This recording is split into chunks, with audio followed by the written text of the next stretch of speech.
When we were first getting our permits, my father-in-law was dying, and we would always go over to Tucson to visit, and they lived on a big ranch, and we'd always go hiking. And before we'd go hiking, he'd always say, watch out for those lions, tigers, and bears. So we named it after him. Yeah, we named it after Paul. So Liberty's your first bear? First bear. But you always knew that you were going to have, or hope to rescue. All kinds of, any rescued animal. Yeah, they're all welcome here. What kind of animals do you have? Just a good to run through. We have lions, tigers, leopard, bobcat, serval, mountain lion, the black bear, savannah, miniature donkey, horses, potbelly pig, llama, sheep, goat, chickens, peacocks, turkeys, a dog, one dog, my dog, and I think that's about it. Cows help keep us fire safe. They just graze the hills for us.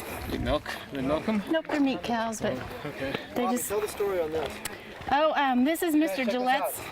This is Mr. Gillette's grave. He was the original owner of the property, and he actually had to marry a squaw to acquire the land, which at the time was thousands of acres.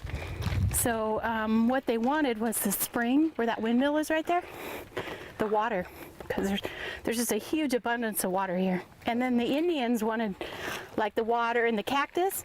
So like if you go over this hill right there, there's all those little things where they grind, in the ground. Oh, the grinding rock? Yeah, and this adobe was the stagecoach stop. And there was a trading post right here, but it's long fallen down. The adobe on the house over here, when you walk by, you'll see that's the original adobe from the 1800s when this thing was built. Yeah. And see if you can see the date on the guy, 1838 to 1870. And when did you acquire the property? In 2002. Crazy? Yeah. How many acres is this place? We're 3 acres short of the zoo. We have 94 acres, 93 point something. Awesome. Yeah. That's a good way to put it in perspective. So people get that visual. It feels huge when you're walking around that thing. Yeah.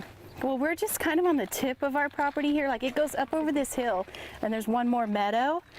And then most of our property is actually on the other side of the road over toward that mountain. So it's kind of shaped like this, like the road doesn't really go down the middle.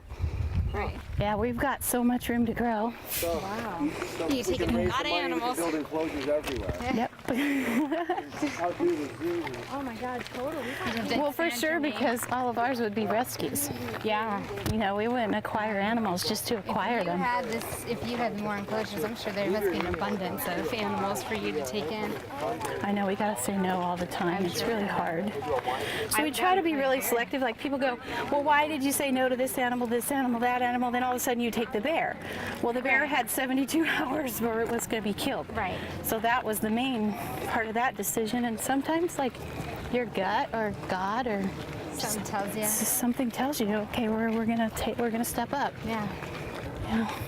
Gotta take a risk. You look at that little guy now, but you can't even imagine not having him or her here. Yeah, and then you did the right thing. Yeah. So here we can just push the animals in and go to work. So we don't have to take them off site to do the basic teeth cleaning, blood work, spay, neuter, skin scrapings, just the basic stuff we can. And this is really nice because we can have vet tech students, so they can, do their first blood draw or insert their first IV or, little things, their first cut, things like that. Clean their first teeth. So can you say again what this room is? This is our medical and surgery room. So this is our on-site place where we can work on the animals. Just the basic spay, neuter, blood work, basic surgeries.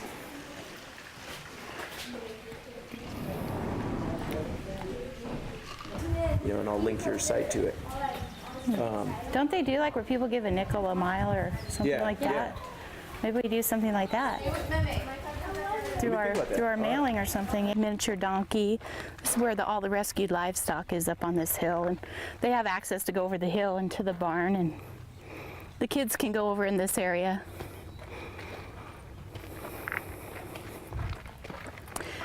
Are most of these animals, like you say, the rescued animals, are they mostly, pets, or they really like livestock? Some of them come as Most of the goats and sheep and llama, they come as pets.